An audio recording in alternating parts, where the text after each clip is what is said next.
I don't recommend it to anyone, but I have no regrets. I never thought about danger. You never think about danger when you're young.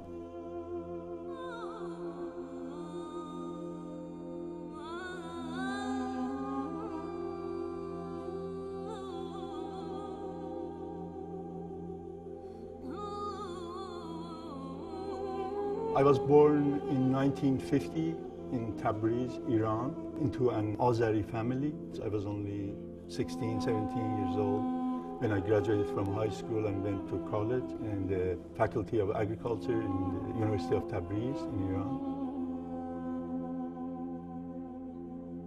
One of my classmates who opposed the Shah, he got arrested and was tortured and killed actually. And his death influenced me as a classmate to be more aware of what's going on in Iran in the Shah's time.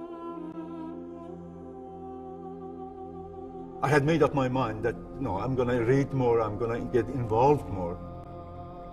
The Shah was brought to power after the 1953 coup by the CIA, and they formed a secret service police called the Savak, which was a brutal police system, repressed and oppressed all kinds of activities. We were basically part of the opposition to the Shah's dictatorial regime. I came to California to do my PhD in agricultural genetics. And for me, this was a new world because I had never been outside of Iran.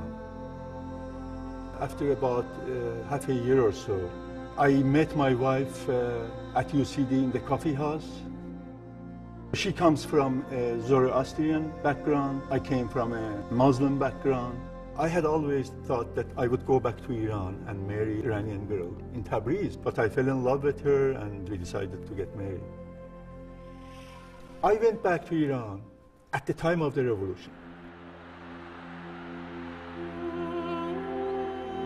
Everyone was active, everyone was excited. There was a great deal of hope, really, that things will have changed for the better. Things started changing in Iran after the Khomeini regime really clamped down the opposition and the activities in Iran. By 1981, there was a mini civil war between the Mujahideen and the Khomeini regime, and that historically changed the situation in Iran. After then, the repression, the brutal repression, started against all of the opposition.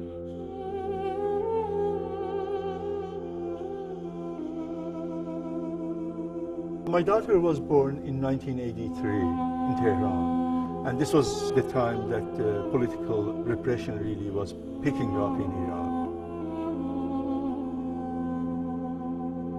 Although Iran was difficult for living at the time, we had great moments, me, my wife, and my daughter.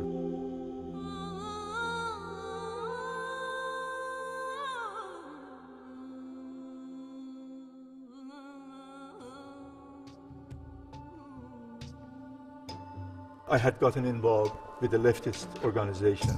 We would organize workers, organize students, organize neighborhood people. We will educate them, we will organize them against, for their own interests, against the brutalities of the regime.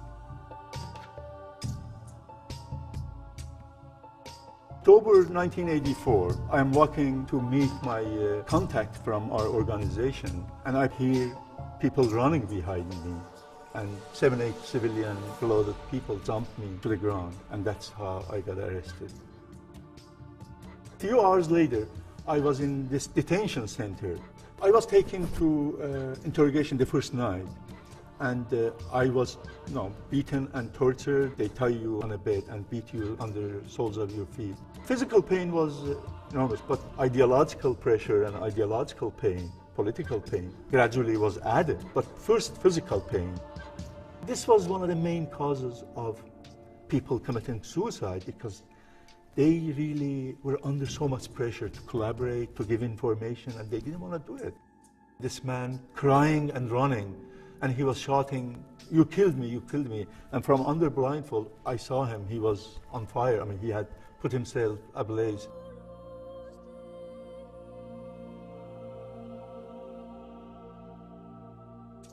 After I was arrested, to protect our child, My wife and my child left Iran, and I did not see them for 5 years. But our connection was our love and the image I kept from them in prison.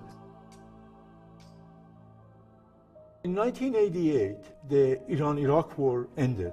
We were very excited in prison because logically we thought if the war ends, then the conditions will improve.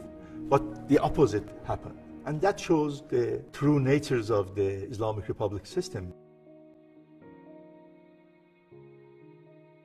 Within 2 months, they killed in Gohardasht prison maybe close to 1,000 prisoners, and in Evin almost another 2,000. This included a lot of my closest friends from my organization.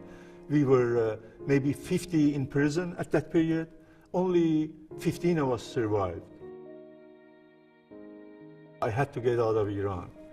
And I knew I had to risk my life. They had told us, if you are active again or you escape, we will bring you back and we'll hang you in the Evin prison.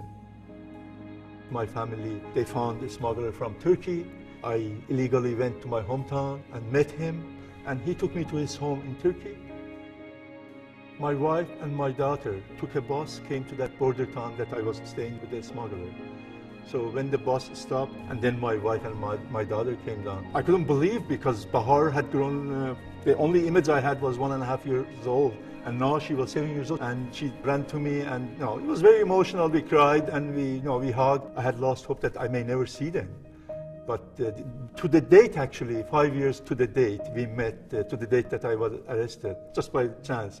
5 years to the date, we met in Turkey, 3 of us. This was wonderful, yeah.